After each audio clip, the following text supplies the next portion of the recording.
everybody. Welcome back to another episode of the Shot Callers Season 2. Alongside me, Brandon Worth, my co-host. We don't have Travis joining us today, Brandon, but nonetheless, we'll get it rolling with just us two. Yeah, it's unfortunate Travis can't join us, but of course the show goes on, and we apologize for our small hiatus. Everybody's been a little busy with their jobs as of late. Of course, Travis starting his new position with Royal Oak Leprechauns, and my work has now officially begun. So I'm really excited about that. I know, Joe, you're really busy, so we will continue the show. It's been tough, but we're going to continue the show. Busy.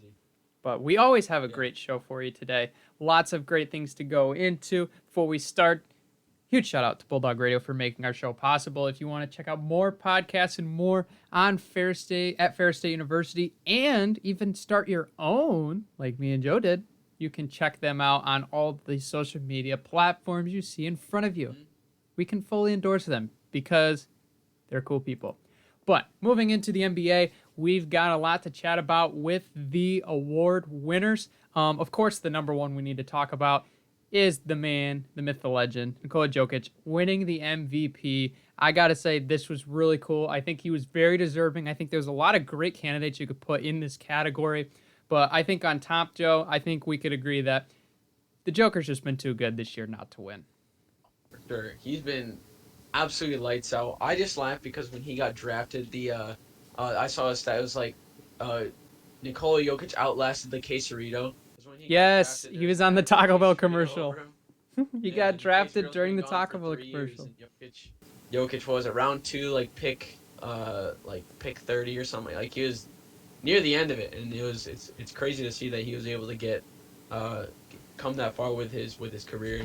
And he's been absolutely dominant. He's been one of the main reasons why the Nuggets have been so good for the past couple of years. He's a big man who can really do it all. He can shoot, pass, move the ball around. He's really kind of the centerpiece of their offense and defensive movement. So I think he's one guy who's really changed the way that they've been able to play, and I think they have a really good chance of winning the chip this year. They got they got some of the hard teams out of the way. They got a couple of guys that they got to face, but nonetheless, congratulations to him. He deserves it. He's come a really long way from when he got drafted into when he's just been the new guy on the block, and he's just a guy for the Nuggets who's just been lights out. Yeah, and I mean, for a guy that got 30, 20, and 10 the other night, well, that's rounded, of course, not the actual stats, but just the man that a big man gets 30 points, 20 boards, and then adds on 10 assists, that's something we have not seen in a long time. I mean, Kareem and those guys didn't even get those type of numbers. It just shows you what the Joker can do. I mean, numbers right there. Yeah, it's insane. I mean, 26 points per game, 10 boards, 8 assists. That man has been pretty much the reason that Denver is still chugging in the playoffs. They lost Jamal Murray. That was a huge part. He was a huge part of that bubble run last year. We all know that he could take over. And I know definitely we can remember back to the game against Utah where him and Donovan Mitchell went back and forth and put on an absolute fireworks show. But at the end of the day, Nikola Jokic has been pretty much the foundational piece of this franchise. And he continues to be. And, I mean, just the fact is, how many great things he's done for the organization around. I mean, right now they're in a spot where they're not in the most favorable position, trailing right now, 3-0 against the Suns. But I think anything's possible. But I mean, if he can get hot again, they can definitely put a fight up in this series. And of course, we'll talk about this later. But at the end of the day, I think Nikola Jokic saw one of the best regular seasons that we've ever seen. Of course, there was some other guys you could throw into that mix as well. I mean, some people even like CP3 in that spot. I think CP3 has done a great things for that team. And I mean, ultimately, might see him beat Jokic in the Nuggets later on. But you got to respect what Nikola Jokic has done and just the regular season he had. I mean, from start to finish, he's always been at the conversation, and if not, at the top of the podium amongst the contenders. Yeah, he's been insane. A couple other awards. I know Thibodeau from the Knicks, he won Coach of the Year, rightfully so. He's just been able to turn that organization around, especially since so many Knicks fans, especially, have just been giving up hope on that team. I know Rudy Gobert obviously run Defensive Player of the Year. I think that's 3 or 4 years in a row. He's just been lights out. Six man is escaping me. I can't remember who won 6 man. Oh, it was Jordan Clarkson. That's who it was. Yeah, that's who it was. Yeah. It's just awesome to see all these guys being coaches, players, alike, just being able to kind of show off and being able to be recognized for their accolades and for their accomplishments in the season when it's just been insane to see, especially for kind of getting back into normal now with NBA, with all the sports and stuff too, just to see kind of the familiarity of seeing the award shows, seeing these players show out really good. Yeah, I think you mentioned Tom Thibodeau as coach of the year. I think he deserves it by a long shot. I mean, you can maybe put in McMullen, excuse me, you could definitely bring in the Hawks in that conversation as far as coach of the year. But I think what Tom Thibodeau has done, he turned that franchise around. I mean, the Hawks already had the pieces there. Knicks really didn't have a lot. They really didn't have a good foundation. I mean, they were shipping pieces off left and right in the regular season, and it's just a fact like, this is a little. What are they gonna do? And they bring in Tom Thibodeau.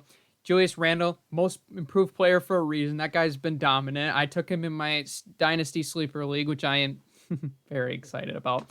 But I mean, all these pieces around, they bring in Derrick Rose from the Pistons, and it makes them even better. And I mean, really, they got so many great pieces right now. I know that their season ended at the hands of the Hawks, but you gotta respect what Tom Thibodeau has done to pretty much change the dynamic around this team. They fit all the pieces together. They got a lot of young talent coming in. Obviously, we still got to see.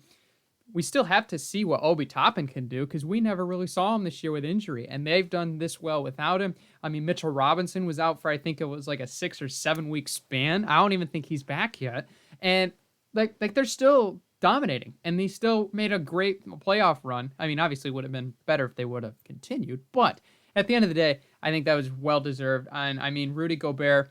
I mean, there was some Draymond Green in that conversation, but I think what you just see with Rudy Gobert is just such more magnifying compared to what Draymond does, because Draymond does a lot of things. So sometimes his defense can get just a little bit under kind of, yeah, it's just kind of, I feel like that's the way it is, because Rudy Gobert is a guy that you can stick in the paint and you know for sure that whoever the opposite five man is going to have a depleted game. They're not going to be on their game compared to normal, where sometimes it's I mean, Draymond's a great defensive player, but I think just the impact of what that changes to the game as far as what Rudy Gobert does, it's just that a next level type thing. And I think you can definitely put those two in the conversation for it every year. But at the end of the day, how much Rudy Gobert impacts it compared to Draymond Green, where he has a little bit other skills. I think that's where Gobert has the little bit of the edge. But still, I think it was a really fun year. I mean, you had all these new players that were really stepping out. Julius Randle, of course, being one of them. And I mean, you still got a lot of new teams in the playoff. Lakers are gone, and all these other great teams that were just a little bit under the radar are kind of just creeping their way up there, and it's super fun to see. And I guess we can now move into more of the playoff talk, starting with the Bucks right now trailing the Nets 2-1, but they did get the win yesterday, despite Giannis's 10-second free throw violations, which we can get there in a minute. Let me talk about that. Go ahead. That annoys the crap out of me because usually he's 2 or 3 seconds over, and when you have the clock going above the court on the jumbotron, saying how far he's. I just don't know how he just hasn't been called more for it. That's just one thing that annoys me. I truly don't understand. I mean, 10-second violations are something that should not be a concern.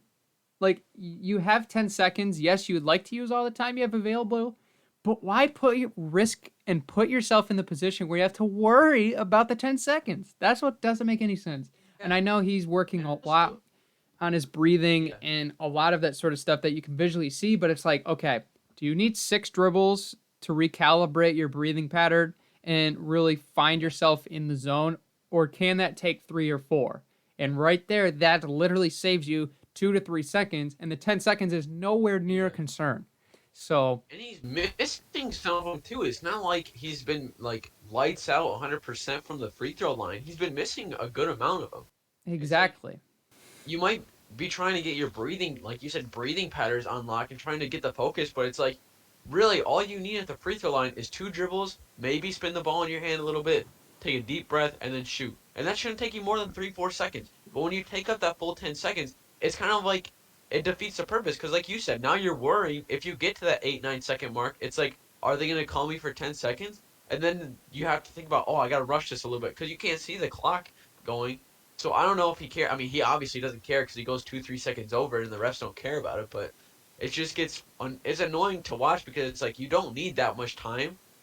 You can't really, I guess, justify yourself for making that much time because one, it'll defeat the purpose, and two, it's just like I don't know. It just seems like it's too much because there's a lot of guys who do a lot better that do a lot less, and I don't know. Giannis I think he just needs to figure it out because this 10-second thing ain't working for him.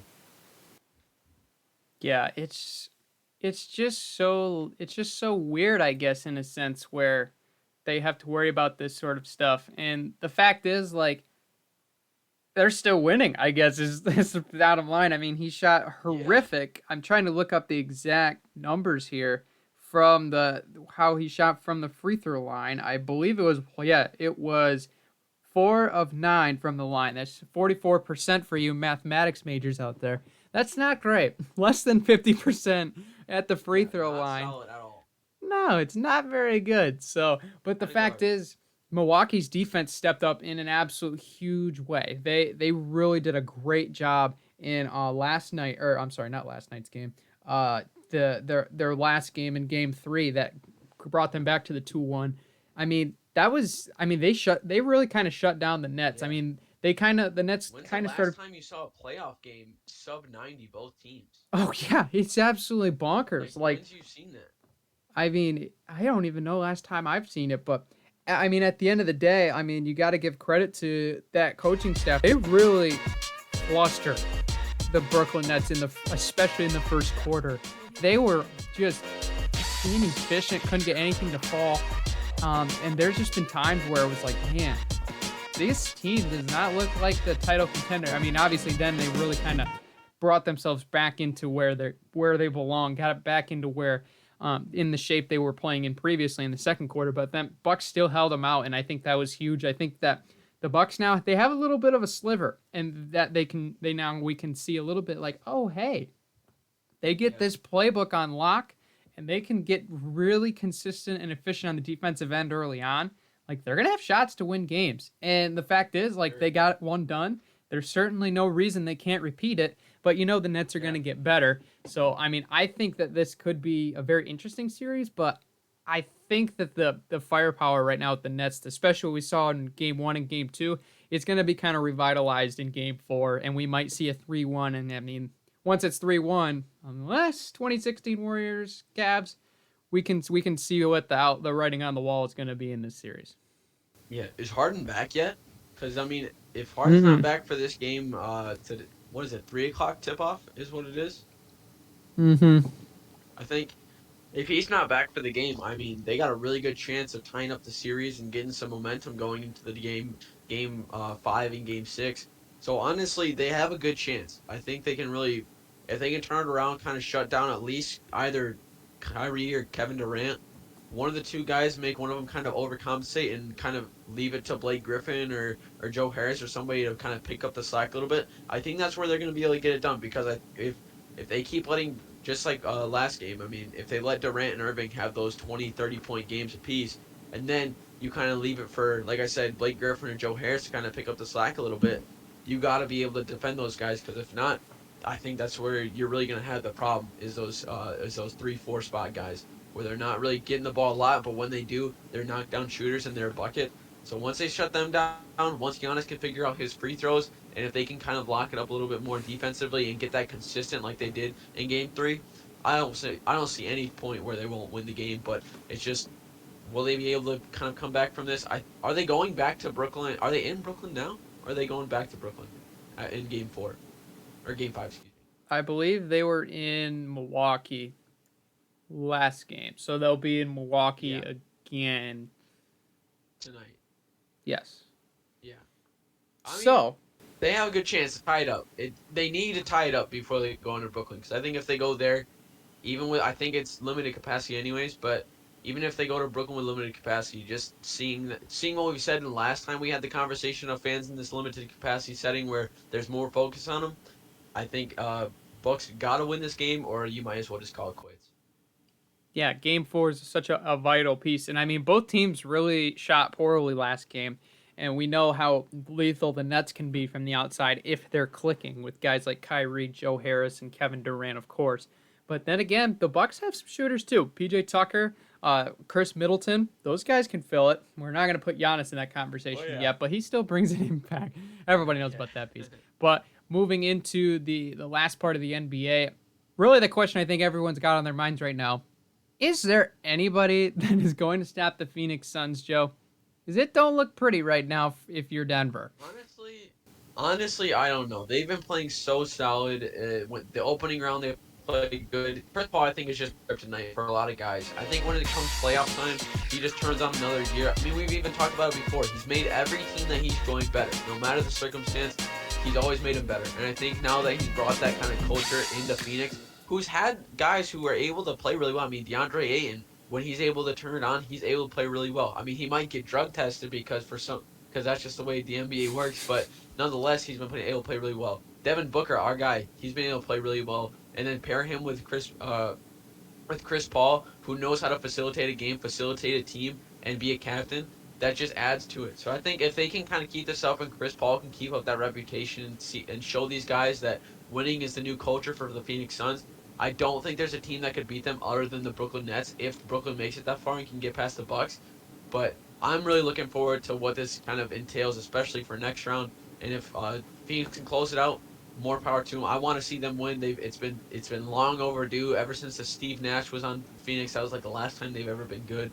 So hopefully they can play well, play solid, because I really want to see them get the dub and kind of knock off Denver. As much as I hate to see it, especially with Nikola Jokic playing as well as he is, but to see Phoenix move on, I'm all for it.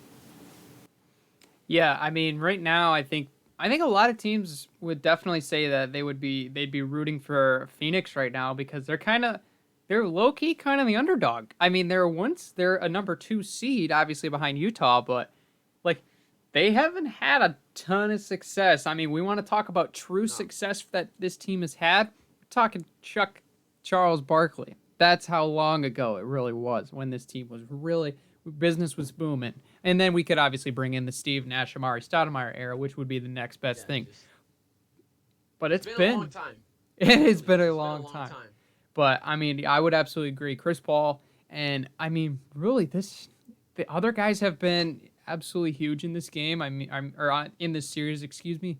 That like you got guys like Cameron Payne off the bench that have been delivering pretty solid minutes, and I mean, you got young guys like McCall Bridges. You mentioned DeAndre Ayton, and then of course D-Book. We absolutely love D-Book. What he does, absolutely awesome. But I mean, really, Denver's in a position where right now, I'm trying to say like Jokic can bring them back in the series, but I mean, I don't know what else you really want to ask from him. 20 boards, 10 assists, 32 points. Like, I don't know exactly like, oh yeah, he needs to get 40, 30, and 20, and then the win. It's like, well, yeah, that's basically nearly impossible. But go ahead and try that. But to me, it's the other guys that really have to step up. And I mean, I honestly, I'm in the position right now. I don't think they're going to change as far as starting roles and who's going to be in what position coming off the bench or starters. But Aaron Gordon hasn't looked great, and I know that was a big splash deal that they made at the deadline to bring him in. But 2 of 10 in the game 3 was pretty close to garbage. He didn't have efficient minutes at all. And I think it just really hurt. I mean, I'm not sure. He just doesn't look like the same. He doesn't look like the Aaron Gordon we were watching in his younger years, looking more prime-like.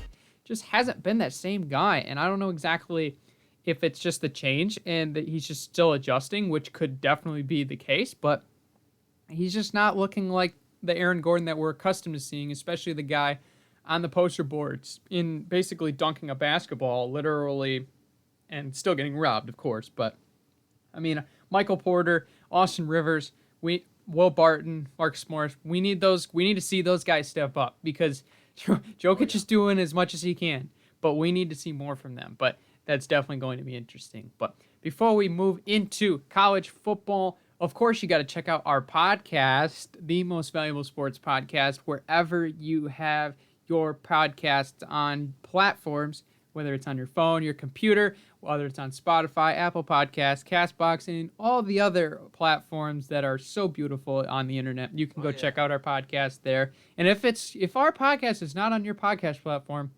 you need to let us know absolutely immediately, because we will try to make that happen. We'll get it set up. Yes, I mean, obviously, we need to have it on every platform so everybody can listen. But you can check that out there.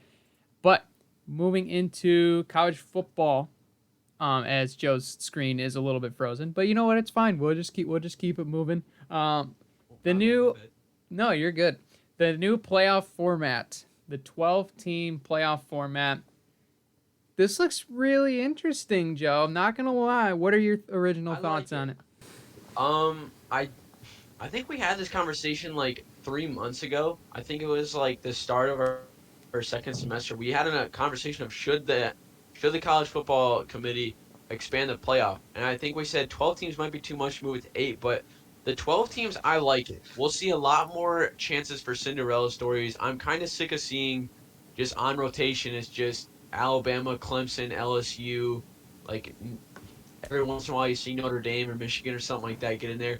I'm glad to see more teams be able to get in there because, yeah, you can make the argument, oh, it's just going to be Alabama and Clemson. Yeah, but now they have 3 more games to go. Are they going to be able to stay elite against elite teams for those 3 games? Are they going to be able to slip up? The chances are low that they're going to be slip up, but nonetheless, it's just that chance that, hey, back when Western Michigan was 15-0 and they were like ranked number 7 and they were the MAC conference champions and they had a chance to get to the playoffs. If we had the 12-team playoffs, we could have seen them be able to get a national championship. We could see teams like Cincinnati last year get a conference have a stab at the national championship. That's what I'm super excited about. Is kind of getting this kind of March Madness type Cinderella story where we might see the 11 seed go crazy, or like a 15 seed be able to be a 2 seed. Like, could you imagine if like, I don't know, Notre Dame, if they're ranked like 10, beats Alabama, just a big upset like that. That's what I'm most excited to see. Is just upsets, more kind of fan friendly, or kind of more fan centered viewing, where we'll be able to see more kind of I can't think of the word, but more just exciting games. Although it may be a low seed versus a high seed, nonetheless you have that factor of Cinderella pushing in, and that's what I'm super excited for. Yeah, absolutely. Like this playoff, like I'm looking into like what some people are saying about it, and I think a lot of it is giving more teams a chance, which we love. I mean, that gives you, just like what you mentioned, the Cinderella story is possible, especially for teams like going back to last year. Cincinnati was a fantastic football team. Their schedule in the American really screwed them. That's really what it came down to.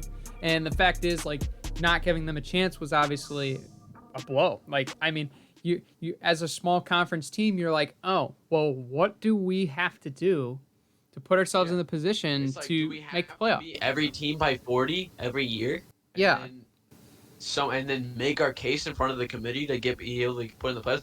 That's the one thing that I always had a problem with is like, how are these small, like, how is like a Western Michigan supposed to get into the playoffs? How is Cincinnati going to get in the playoffs? How is smaller teams like I'm blanking, but like a Boise State, how are they supposed to get into the playoffs if they play really well? Like, how are those guys going to be able to make a case for themselves where it's no doubt 100% that they deserve to be in the playoffs when the committee just has just wants to have Alabama, Clemson, and just a set group already put in the playoffs? And that's the one thing that I'm super excited is we'll see these small teams.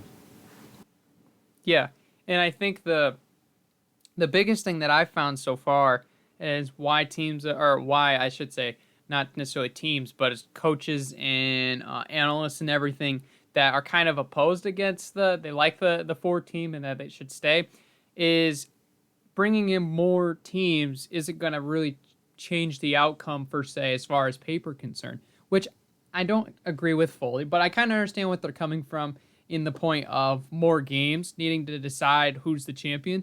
Because when you look at it as far as a journey aspect, teams are playing already 12, 13 games a year, maybe a little less, maybe a little more. Obviously, we saw the less version a lot last year due to the COVID protocol Yeah. situations where some teams would have to lose 2-3 weeks of the season.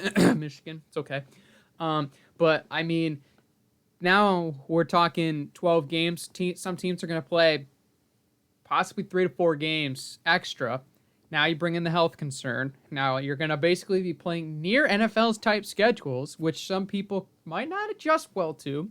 And that now you're going into the biggest game of the season with one of your least healthy rosters. Just hypothetically speaking.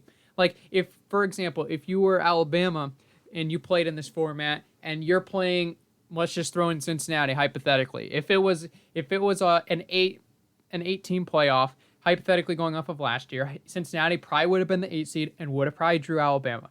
What if Alabama goes on and plays Cincinnati? There might be a close play somewhere, random time in the game. Maybe there's like third quarter, and just a kind of a pointless time in the game.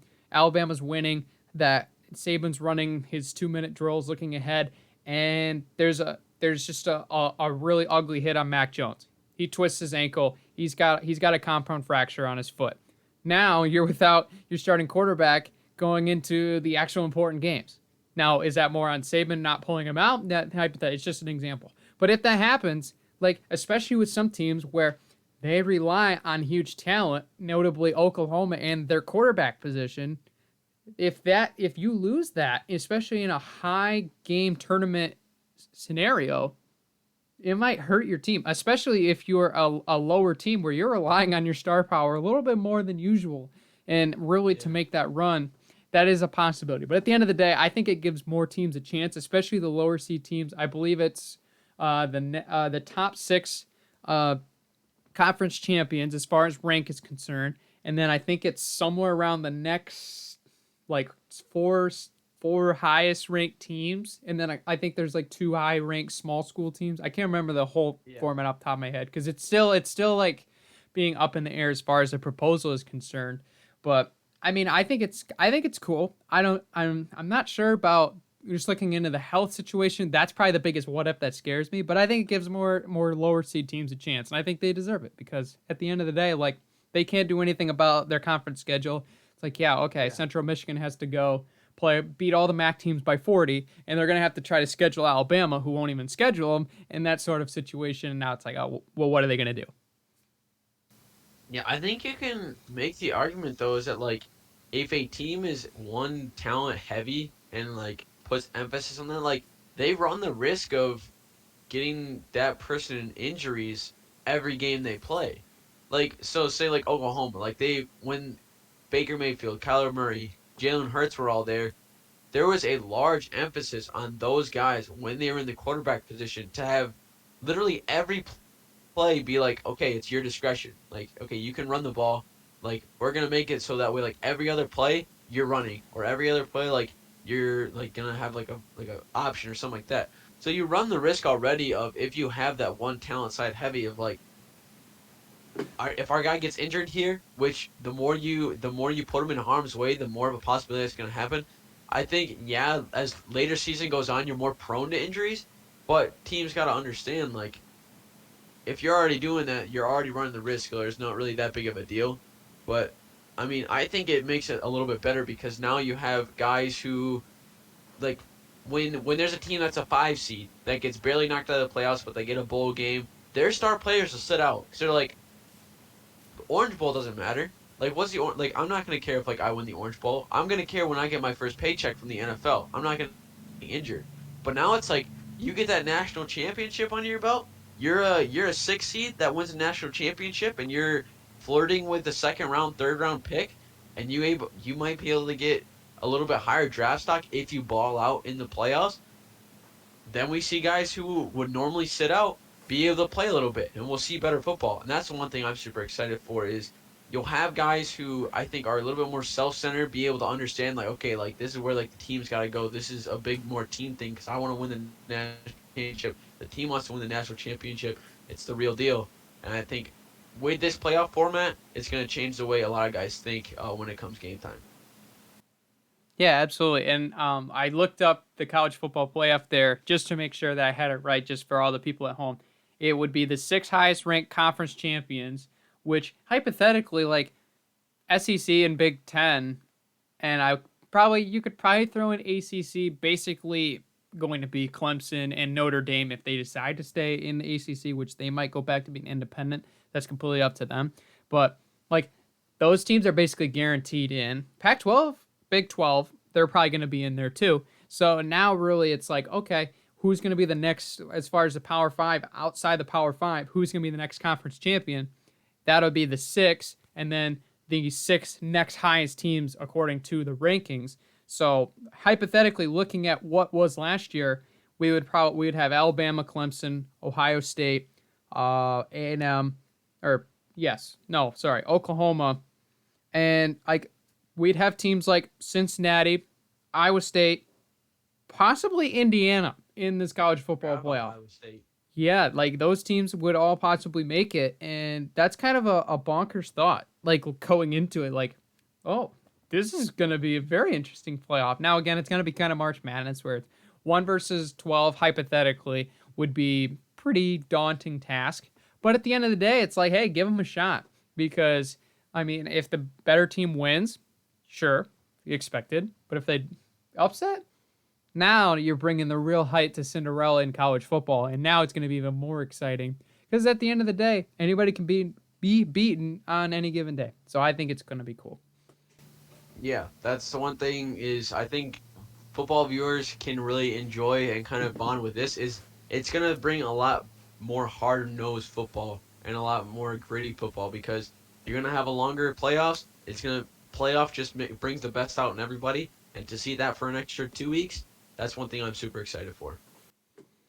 Yeah, and college football is definitely exciting, and there's a lot of teams we can definitely watch out for. I know me and Joe will be certainly eyed it on the Big Ten, as that's pretty much our hot spot here in the Midwest for college football, and our favorite teams are involved. But there is a lot of other teams that I'm really looking forward to watching, and I think, obviously, like Alabama, Ohio State are all going to be ones you're going to be looking at as far as how good they are, because they're going to be the true championship contenders year after year.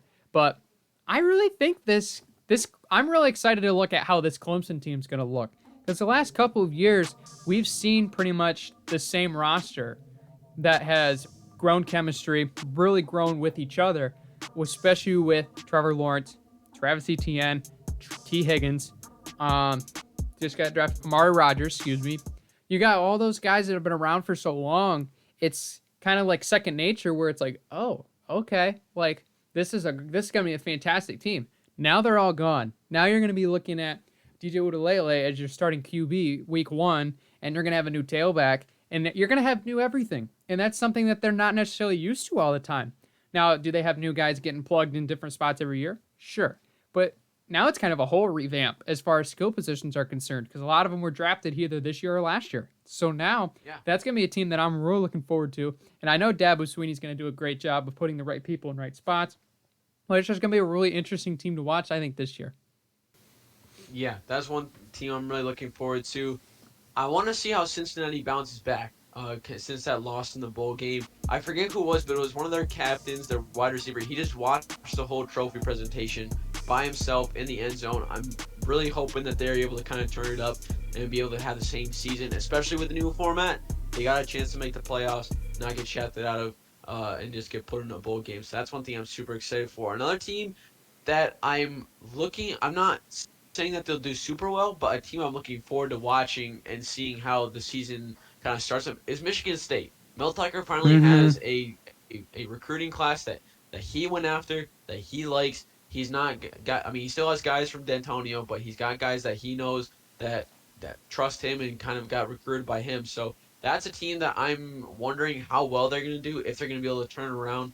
Because I mean, they're not the Michigan State that they once were, but I think they're on the way to be turned around. I don't think they'll have only 2 or 3 losses by any means, but I think they'll do a little bit better than last year when they just kind of crapped the bed a little bit against a lot of teams. They still beat Michigan, but nonetheless, I think they'll still play pretty well. Yeah, and I mean, you kind of see that coming just because that's just the way it is. And I mean, Just the way. I just laughed the whole year. It's just whatever sport it is, whatever year it is, it really does not matter when it comes to this rivalry, Michigan and Michigan State, every year. I mean, I had some people that were diehard Michigan State fans in football, and they said, you know, I really think we're gonna get crushed by Michigan. I said, oh no no no no, I'm a Michigan fan, but I know the history. I know what the numbers say, and they don't matter in this rivalry. It does not matter when you step on the field. Any team can win any given year. We saw that with Jalen Watts Jackson. I had that darn memory put on my Twitter feed somehow, and it still irritates me. But just punt the football. But it's a grown man. We're gonna get over it. It's fine. But I mean, they're going to be a good team to watch, and obviously we're going to get into them in a minute, I promise you. But I think also one team that I'm going to be looking forward to, not necessarily team, but maybe more strictly as a player, is North Carolina. And they're kind of a interesting team where we saw a lot of players step up last year and really make an impact. And some of them are gone now, especially in the running game when you got just these dominant tailbacks and now they're now in the NFL, and you got so many pieces as far as receivers that are now in the NFL. You got Dimey Brown, you got Daz Newsome, and then of course Michael Carter and Javonte Williams I just mentioned at the tailback spot. Sam Howell is now kind of on an island with some new guys, and he's projected to be the number 1 QB in that draft next year. Some people say he's the Lions' guaranteed pick if they tank this year. So the reality is he's got a lot on the line. He's got a big time season ahead of him to make a name for himself and boost his draft stock, and especially with new players, especially in really what's going to be kind of a revitalized season back to normal. It's going to be really interesting to see how this North Carolina team's bounce back, because they're not a team that we look for in and out every year with high draft picks, high success, conference championship hopes, national championship contenders. But this year could be one of them. I think they're in the top 10 right now in the odds, and Sam Howell is going to be the guy that's either going to put them in or put them out. That's really what it comes down to, so I'm excited about that. Yeah, definitely a guy to watch. I think my last team that I'm going to be watching out for it's gotta be Alabama. I'm wondering how they're going to be able to bounce back, especially losing the two guys who basically got them points with Devontae Smith and Mac Jones, both of them being gone. I don't doubt that they're gonna have good guys replacing them, but it's gonna be how is the team gonna react to a new guy at the helm, not having the same type of firepower at the wide receiver position. How are they gonna kind of fill those gaps? Like I said, they're gonna be able to fill them. I don't doubt that, but how close are they gonna be to recreating that Mac Jones and Devontae Smith that connection? And I think that's one team I'm going to be watching out for. They'll obviously do good. It's Alabama, but nonetheless, that challenge. I think Nick Saban is really kind of tackled that with open arms and really trying to figure that out. And that's one team that I'm going to be keeping my eye on for sure at the start of the season. Yeah, definitely a good one. I'd also throw out LSU too. They really underperformed last year. They got some steps to take, so that's also one. But I mean, the SEC is always going to be fun to watch because there's so many good teams, and the Big Ten too. So it's going to be really interesting. But speaking of Big Ten and Michigan State that we were just talking about, this is kind of a very interesting question. I mean, I think going into a year previously, I don't think we'd have any question that everybody would select Michigan to win more games. This year, a lot more interesting with how we've seen the progression, how we saw some of these results last year with these two teams played. And I know after the first game with Michigan State, and I believe it was Rutgers, to not look pretty for Michigan State. And then, of course, we know what happens after.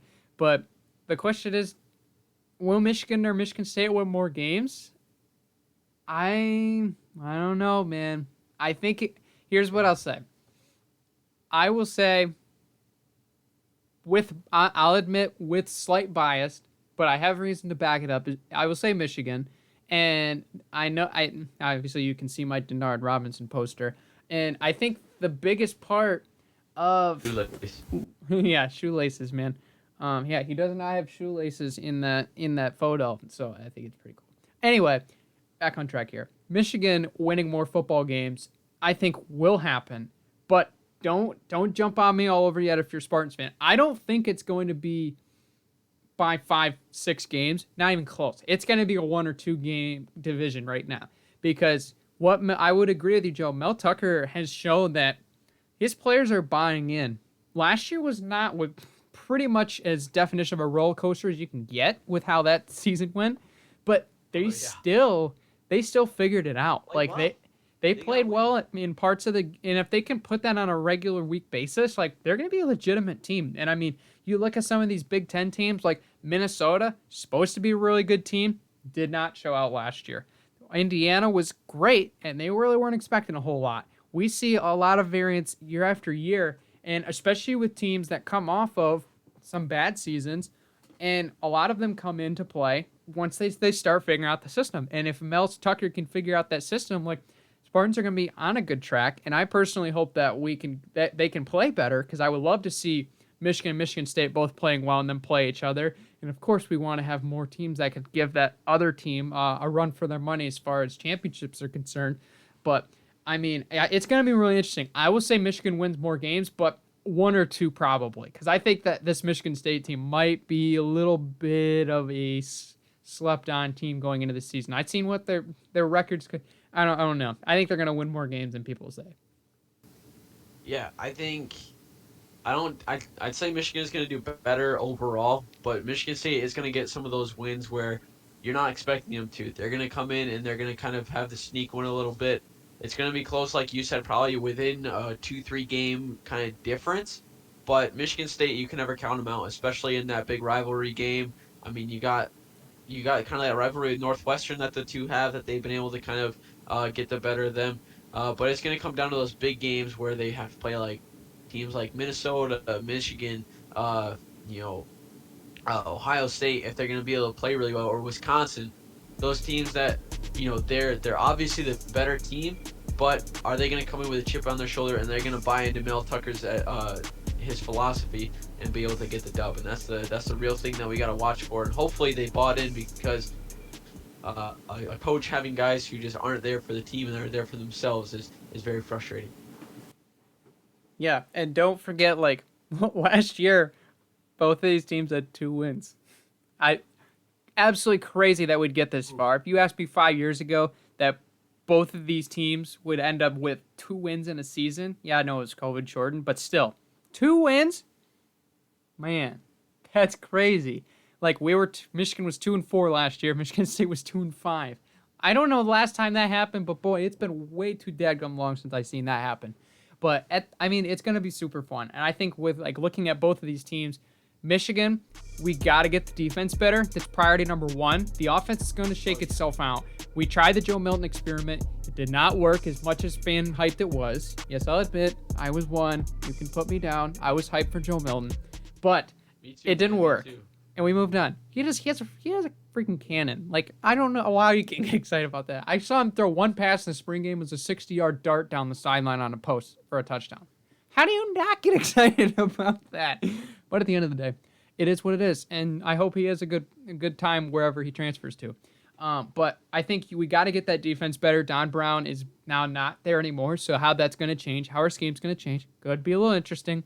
But Michigan State, I think, is going to be another one because I don't know if you guys I don't know if everybody's been seeing, like, they're flipping recruits to Michigan State. Like, East Lansing is snatching some top 5 recruits and flipping some guys. They flipped one guy from, I think, Alabama. I was like, wait a second, what's going on here? Yeah, it was nuts. I think he was like a 3rd string or 2nd string guy, but still, he was at Alabama. Now he's at Michigan State. So at the end of the day, it's like, wait, what just happened?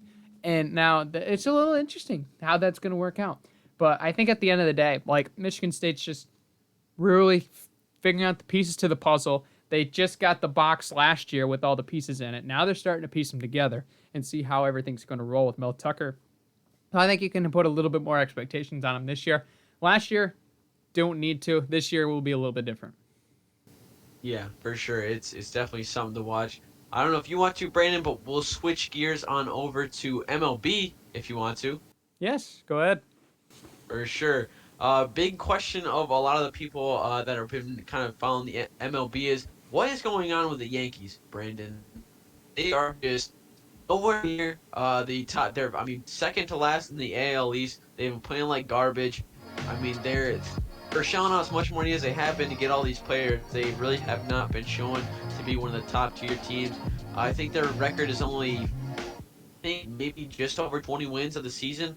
They're they're not as bad as the Orioles. I'll give them that. Just They're not over as bad as the 500. Orioles. Yeah, just over 500. Not as bad as the Orioles, but bad nonetheless in terms of Yankees history. But Brandon, what do you think is going on with them? Why do you think that they're not really kind of turning the page a little bit and kind of combating with both the Rays and the Red Sox? Yeah, it's super interesting to see how this played out. And I mean, you look at the AL East right now, and the Yankees are 7.5 games back. Yeah, 7.5 games back in the division. They're 3 out of the Yeah, wild card, but like they're getting outplayed by a lot of teams, and Detroit was one of them. Yes, Detroit was one of them, and that was super crazy. Like this Yankee team has so many different pieces, and it's like, how in the world does this team? You are paying for these studs like Garrett Cole, all of these great players, Aaron Judge, Giancarlo. What's missing? The consistency is what's missing. And the fact is, until that changes, this team is going to be bouncing up and down. And it's just, I don't know exactly what they need to fix the consistency part. Because, I mean, they're like right now, I believe they won 6 or 7 of their last 10 a couple weeks ago. And this week they're 4-6 in their last 10. It just bounces up and down. And I don't really know really like what you need to change.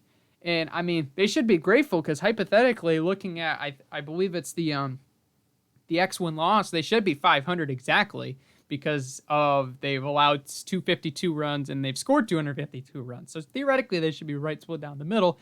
But a couple of close wins got them up the extra game. But at the end of the day, I mean, I don't really know. Like they're just right. They're just right average. I don't really know like exactly they're what not they need great. to change.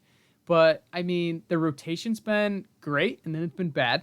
Their hitting's been super streaky, and until those things get some more consistency, like we've seen with teams like Oakland and San Fran that don't spend as much money as the Yankees, but they're getting that Yeah. consistency out of players. They're not going to win. The Yankees aren't going to be winning the division this year. They're going to be hoping for a wild card. Simple as that.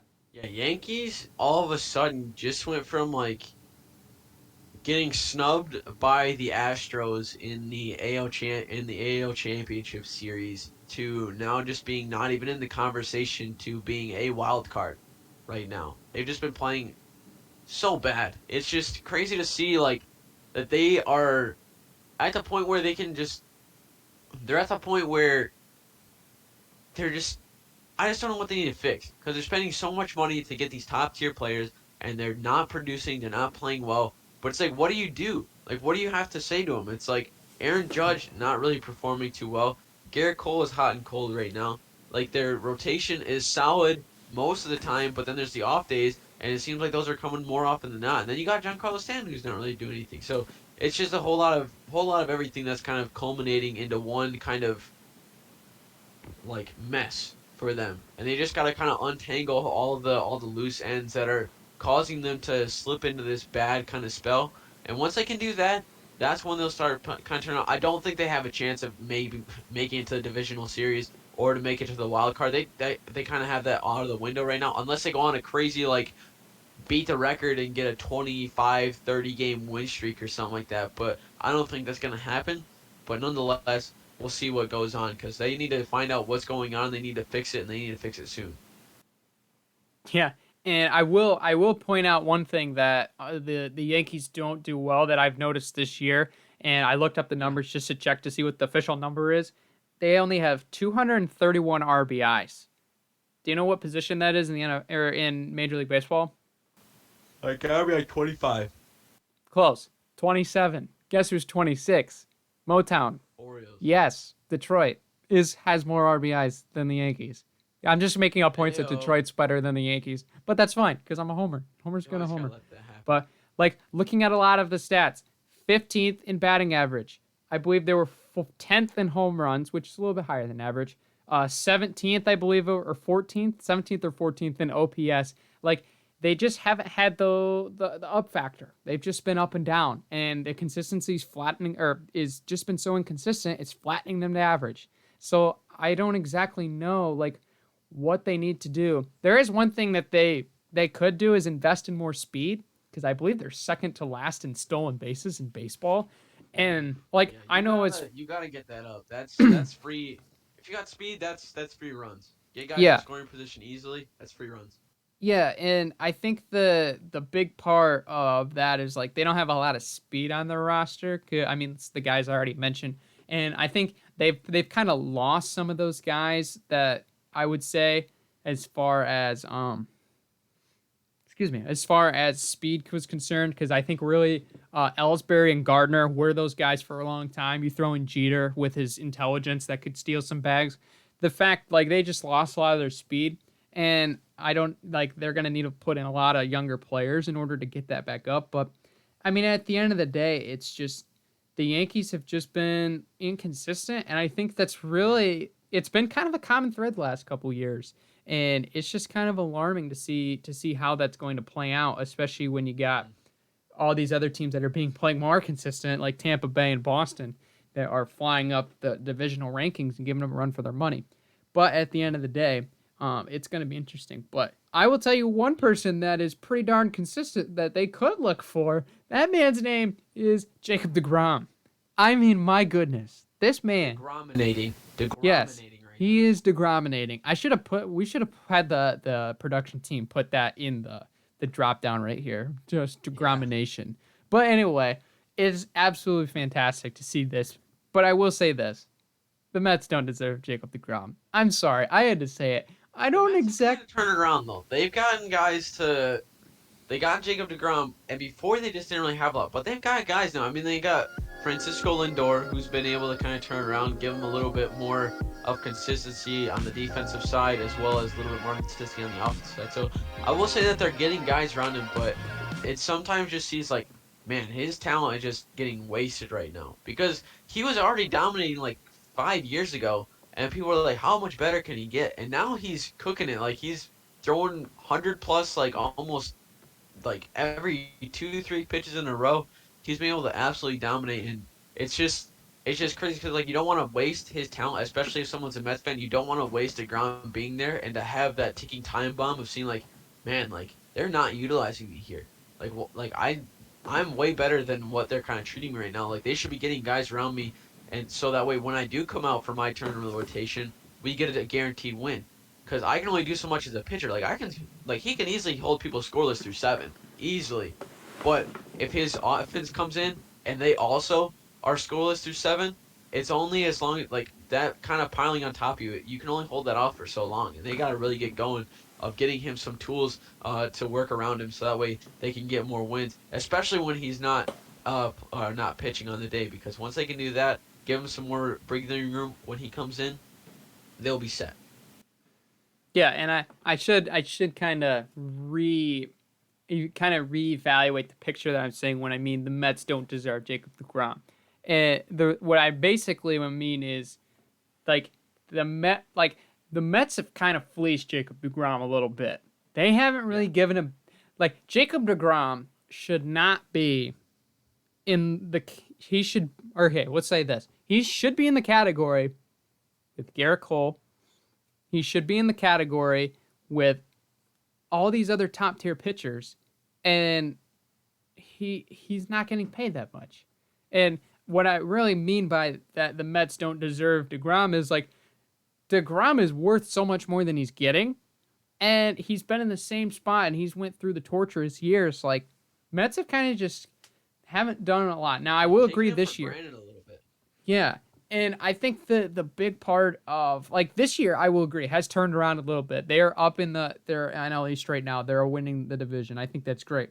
I will say that I'm not sure they're going to win that division personally, just because I really like what the Braves do and how they Yeah. amp up in stretches along near the ends of seasons. So that's one reason that I think that they might win the division instead of the Mets. But the Mets have been doing great. I mean, Pete Alonso They have Francisco Lindor, Kevin Pillar. A lot of these guys have been doing great, and that's a team that has some speed. The team next door might need to figure out how to get some more speed like the Mets do. Yeah. But at the end of the day, like, Jacob deGrom he's just fascinating to watch. I mean, you look at a lot of these stats where, like, deGrom has, it seems like every year at the start of the season, like, you look up, every time he's at 100 plus 100 mile per hour pitches in the season, the next highest guy as far as starting pitchers is like 10 or 7. It's not even close.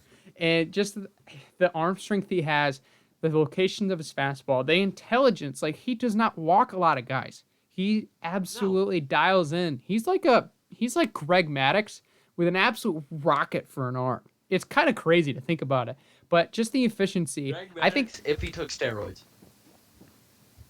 Okay. I don't know if deGrom's a steroid guy, but yes, I don't. If Maddux took steroids, he'd be a deGrom level guy. Yeah. Okay. I can see where you're kind of going there, but I mean, just the beautiful, just watching him throw is like phenomenal. So here's the stats. This is crazy, and this is also another point I was going to make about the Mets not deserving Jacob deGrom. They have a hard time winning when he pitches, and it's not Jacob deGrom's fault. It's not his fault. They're 6-2. 6-2. Remember this. 6-2 record when he's on the mound in the 10 games he's played. And he started all 10 games. 0.56. That's his ERA. 0.56. That's not reliever numbers. That's in 64 innings of work.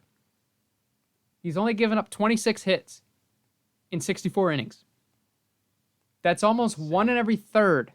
1 hit every 3 innings. And he has 2 losses. 2 losses. 103 strikeouts, 0.5 whip. You know what opposing teams bat against him? 1-2-1. 1 hit in basically 9 ABs. And he has 2 losses. That's what I'm saying. The run support against him has been absolutely garbage, and that needs to change. But this year it has changed. So it is new ownership, though. I will say that. Yeah, they definitely got to get some people, because like if he's got 2 losses with an ERA of that low of an ERA to show how much he's dealing, he has 2 losses. That's just, you can definitely tell that's not his fault. He just got to get some help around him on the offensive side. But. Yeah, and I mean, you give Steve Cohen credit because he went out and got those guys like I just mentioned, like Francisco Lindor, raising Pete Alonso, getting on other good role players like James McCann. That has helped this team. So I'm really excited what the Mets can do. Some other teams to watch, Joe. I mean, of course, we're going to be watching our Tigers because they're doing pretty decent right now. Yeah, okay. All right, they're doing all right. They're doing good. They're not great, but we didn't expect them to be great. They're overexceeding expectations in my book. I mean, I believe if I remember correctly, 26 wins right now, 26-38. Is that right? Or are those flipped around? They're not over. One of the two. They're not over 30. I think they're second to last in the AL Central. Yes. Maybe?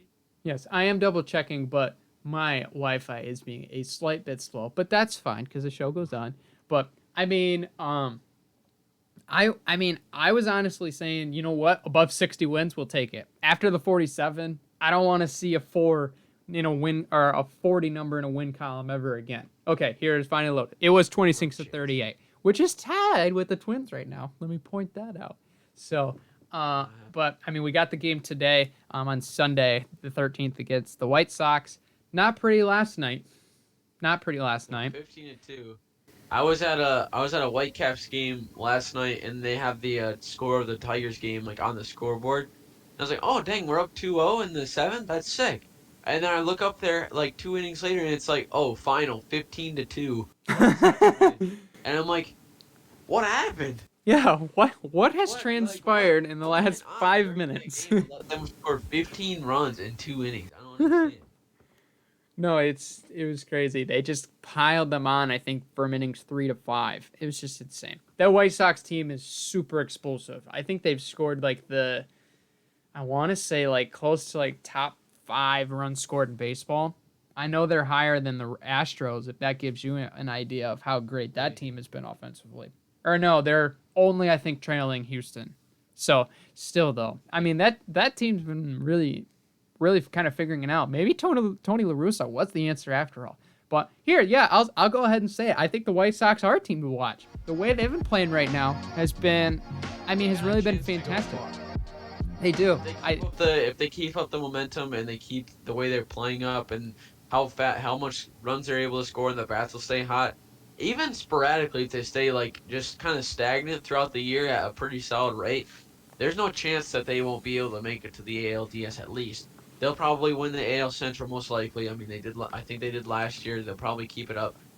But there's not really a team in the AL Central that I can see overtaking them, and I think that's the one good thing that's kind of at their disposal is they're in control and they'll probably stay in control of the Central and they'll give them pretty good momentum when they go to the divisional series near the end of summer. But I think they're definitely a team to watch. I think that's gonna be my team. I think I'm gonna call it as my AL champions most likely. I'm gonna call it right Whoa! All right. That here. is that. Timestamp it, Brandon. 1:00, 6/13/2021. Joe Nagy's infamous call that the White Sox will Sox are gonna win the AL championship. ALCS. That's his bold. Oh yeah. I won't be that bold. I'll say they'll make it to ALCS I could see them making it to ALCS and lose to Tampa, or honestly, I could see. Sorry, every anti-Astros fan. Houston could make it there with their offense. Sorry, Joe. I didn't mean to make you all depressed at first. I'll give you that. They are good. They can probably make it that far, but it's just, I think White Sox are better. But Yeah, no. I think the White Sox are more explosive, and I mean, we saw that last night. I should have been a different team, but it's fine. But I mean, there's a lot of other teams that I think are pretty good. Not degrading the White Sox, but I mean, I think Boston right now is a team that you should be kind of just putting under your radar. Just a bitch. They're 2 games out of Tampa right now, which Tampa is expected to be on top of the AL East for a reason. They're a really solid chemistry team. Kevin Cash has got that team pretty much rolling, basically another day, another dollar, let's win another game type deal. And it's pretty crazy. I mean, they've got the most wins in Major League Baseball right now, I believe, with 41. Yes. So, but that's going to be a team that I'm going to be looking. Boston's going to be a team that I'm looking forward to see how they respond to Tampa. Because that team's like... And Chris Sale was on the mound at their practice the other day. He's starting to deal a little bit. He's 2019, so he starts to come back at the right time, start to pull up. I think Red Sox are going to be able to really kind of take control of the AL East too. Yeah, I mean, with him back and the way that offense has been going, I mean, that's going to be... I mean, they're also pretty... I think they're the one of the... Let me check before I make my... Just wanted to make sure. Yeah, if they can get their defense a little bit more solid, because I just looked it up to make sure they are top 3 in errors committed. If they can keep that under wraps, and they're still top, or there'd be basically 2 wins under the top team. I think that'd be ranked around 5 or 6 as far as MLB, as far as wins are concerned, and they make the 3rd most errors. They cut down the errors. They get their pitching up. Sale comes back. That offense is as good as it gets. I mean, they could be a team that overtakes Tampa and that can be running up contenders to teams like the White Sox and the Rays and the Astros in the AL.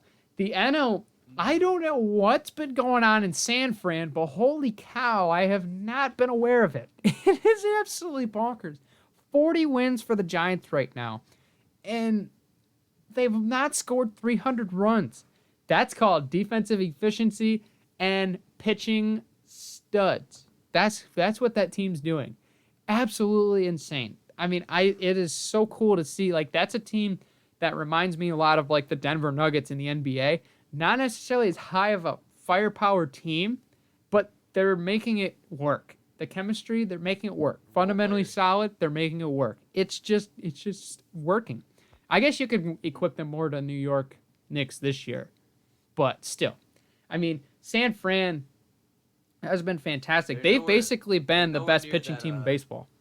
Yeah, they're nowhere near that like I think it was like 2010 to 2014 span where they won like three Oh World yeah, Series in 6 years. that They're team nowhere near was that insane. caliber, but they have glimpses of being a team that can really show out and do the right things. So, it's that's one team I'm kind of looking forward to as well. I'm glad you brought that up, Brandon. Yeah, San Fran. Honestly, I just want to watch the NL West. That's all I want to watch. The San Fran playing how hot they are in a division with the Dodgers and the Padres. That's crazy. Absolutely crazy. And I think it's gonna be. Here's what I'll say. One of the NL West team. I'll make my call today too. What you did, Joe. One of the NL West teams will win the NLCS, whether it's San Fran, Dodgers, See that? I or see the that. Padres. So whichever team gets out of there, if not multiple, hey, maybe we'll have a wild card. Maybe we'll just have an NL West showdown. Like I would honestly, personally, no disrespect to San Fran, but I would love to see an NLCS of the Dodgers and the Padres. That would be absolutely fantastic. But at the end of the day, they're going to have to worry about some other teams. But I will say one of the NL West teams is going to probably win the NL West, whichever of those teams may be. But it's going to be really interesting. Before we get into our final debate topic, as we've kind of been debating the last 5 minutes, don't forget to check out PodStock on Spotify, Anchor, Apple to follow the music industry with Jax and Evan. More episodes coming out soon, especially this fall. And if you want to make your own podcast, don't forget, go check out Bulldog Radio. But moving into our final debate topic, it's a good one today as well. I know this one's probably going to be a little bit, I don't want to say controversial, but I think there's so many options that you got to respect whatever we pick.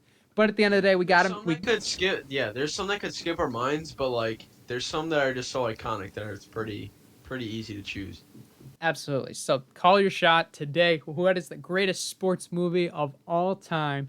Joe, I will give you the honors. What is your selection? There's a couple, honestly, that like have my mind, but I think number one for me has got to be Miracle. The story about the 80s U.S. hockey team beating the Soviets when no one else thought they would. Just a bunch of college kids coming in, being able to beat just the best team in the world that for like the past like 20 years, and able to come in, especially at Lake Placid. It's just a story that's insane. Um, Incredible acting. They use actual hockey players, so the actual game scenes are more realistic. I mean, you say the acting's not as good since they use actual hockey players. I will give you that, but it's just a movie that really just brings you goosebumps. And whenever you hear that, just those game scenes, you're on the edge of your seat. You know what happens already, but you're tensing up. You're on the edge of your seat, and you kind of celebrate as soon as a goal is scored or anything. And that's kind of what a sports movie is all about: is bring you back to those moments, even when you've never experienced it. But when you have a chance to do it, that's the big thing, Hmm. and that's why I think Miracle is my favorite movie or sports movie. Yeah. Yeah, I would totally. I'm so mad that you took that pick, low key. Like, I feel like that was one that's gonna be on my list, and I finally just got to rewatching it last year during COVID, and it was absolutely fantastic. Like watching it start to finish was a Great good movie. one. Great I'm movie. low key mad that you stole that one, but you know what? It's fine. Um, One that I will throw in there. Oh man, it's so tough. Like there's so many good options. Like there's some options that are great. I don't think they're the greatest, but they're definitely iconic in their own right. The Sandlot, aka being one of them. It's not gonna be my favorite, but it's like yeah, that one could definitely top the charts Oh as yeah. far as iconic It's like one of pictures. I think that's one of the best sports comedy movies. Like one of those ones that's like one of the Oh, few one good hundred ones. But percent. there's different Yeah. genres too of sports movies. There's kind of like the biopic. There's like the epic kinds. There's like the actual like kind of like Miracle. It's kind of like the recap and stuff like that. And there's like the Sandlot, which is a little bit more comedic. And I mean, there's other stuff like there's like Eastbound and Down, which is like the comedic stuff. Bull Durham and stuff. All Mm-hmm. that kind of all those movies. But you really can't go wrong with a lot of those. But what are you gonna say, Brian? Yeah. No, I absolutely agree. I think personally, like knowing a lot of, I really think that I think honestly the undisputed greatest of all time sports movie probably is Remember the Titans. Honestly, because Ooh. I think that one probably, movie. I think that has to be the top one on my list. And I don't want to, okay, here's the thing. I hate taking the consensus pick because I want to have my own personal touch on it. But that movie's just too good not to put at the top. Just the whole timeline of how this team goes basically from the nobodies to the everybodies, and like they it's such an emotionally attached movie that you have all of the inclusion coming in, you have the new change, and the whole part of it, everything gelling together for a common cause, especially in that era, with the comedic parts, with the real life elements to it. It just makes the movie so great. And I think that's just something Great that story. everybody can take parts from. And it's just a fantastic movie. I think that one's going to have to be at the top of my list. It's a great story. I mean, Deep South back in what is it, the 60s, 70s. It's a story just about how a bunch of high school kids who have it, and some of them have it engraved in their minds, like with the deep, with I mean the racism and stuff like that. They have it engraved in their minds. Then you toss in T.C. Williams gets merged with the all black school. There's whites and blacks going to school together, especially during that time period, especially in the geographic area where it's at, and to show that there's guys who have the common love of football, two coaches who butt heads, and they're able to come together, be able to go undefeated and then win that state championship, and as well toss in with Gary Bertier getting hit or in that car accident. It just is a Yeah. whirlwind of emotions when you're watching it. It makes you feel happy, it makes you feel sad, there's shock, there's all about it. It's just a great movie, and it's a feel good one too. And I think that's on. That's one of my favorites too. I think that's a great choice, Brandon. Great pick. Yeah, I was not laughing at the Gary Bertier car accident. I literally just like looked up and I repictured the lunchroom scene in my mind, and that one gets me every time. But I can't remember his name, but the offensive lineman that brings everybody together with his hilarious singing. Yes, that just came in my head when you were just talking about parts of the movie. So it's great. I think you could throw in a couple honorable mentions for sure. I think kind of like in the football category as far as real life, I think Friday Night Lights ironically sheds a light that a lot of people don't understand. Like Texas football is different. It's truly not comparable to any other high school state. It just is. It just to see all the elements and everything that goes on within it is just absolutely insane. As far as I personally am a big fan of Moneyball because Moneyball's really good. I love the analytical side that people don't see as far as how statistics and new numbers really kind of changed that team for a while, and the whole everything that goes on behind the scenes. I love that sort of stuff. And then, of course, being a runner, McFarlane's great. It is more of a family-oriented movie. That was a movie that I wasn't expecting to like as much as I did, but I liked the movie. It's a good story, and it's a true story. It is a really good story. So I would say that. Too. Those are really good picks, Brendan. I think I gotta go. When I was a kid, I would always watch Mighty Ducks. That's one of the sports comedy movies. Great movie. 1, 2, and 3. They're a little bit corny. Now that I watch back on them, there's some jokes and stuff that aren't as good as I remember them to be. But nonetheless, that's one of like when you think of like a sports movie, that just pops into your head. It might not be the best one you've not seen. It might not be the worst that you've seen, but it's still one of the most iconic sports movies. Nonetheless, that's probably one of my honorable mentions. I can't really. Some of I know other ones, but some of them are just escaping me right now. No, I kind of figured you'd pick that one just because it was a hockey one, but no, it's no disrespect. Yeah, you're just a hockey guy. No, I think that was. I know what I was gonna say. I know what I was gonna say. Greatest game ever played. Oh. That movie is incredible. Love that movie. That honestly might be my most favorite sports movie. That one's fair. That one's one that I haven't really gotten into a whole lot, so I might have to rewatch that one. It's kind of skimming my mind right now. But it's the golf one. It's about I forget his name, but it's about the youngest. I think it's the youngest person to win the U.S. Open. I think he came in as an amateur. Yes. Now that's beating Harry Vard and all them. Yeah. I remember parts of it. I gotta watch it from start to finish. Main character. So yeah, there's a lot of great movies out there, and especially we're gonna have to rewatch some this summer. But guys, thank you so much for tuning into another lovely episode. It has been great to get out and make content again, and we appreciate you guys sticking with us after a hiatus. Don't forget to subscribe to Bulldog Radio to make sure you don't miss out on anything, and don't forget to check out the MVSP on YouTube to check out all the great episode segments individually. You can check it out on that channel. The link will be in the description. But once again, we thank you for your view, and we will get Travis on next time, hopefully. Hopefully he'll be here. He's a little slacking today, but can't blame him. No, he's got stuff to do. We all got stuff to do. Oh, yeah. So, the fact is, Busy we'll stuff, get busy him stuff. back, and we will have a great show. Maybe we'll get a guest on. Maybe we'll see if we can Maybe, figure something maybe. out. Do you want a guest on the show? You know what to do. Follow us Let us on know. all of our Instagram, and message us on Twitter, social media. MVSP. Exactly. But until next time, guys, we will see you later. Take care, everybody.